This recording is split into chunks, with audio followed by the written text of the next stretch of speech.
You Christians, you really bother me sometimes. If you ask me, you're a little irrational in your beliefs.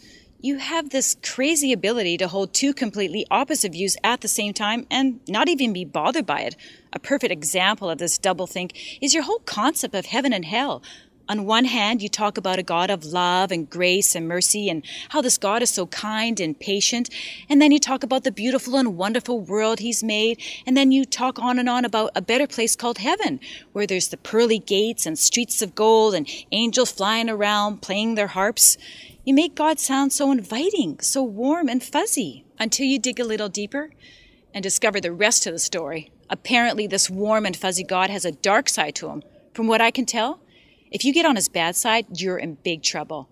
And from what I understand, if he doesn't like you, he sends you to a place called hell. Apparently, hell is where God melts and boils and bakes people, while the guy in charge is God's archenemy, the devil.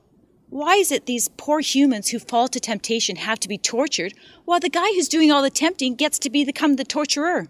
I don't know, but I'm sure that's what they taught me in Sunday school. You Christians, you really confuse me. You want me to believe what you believe, but what are you trying to tell me?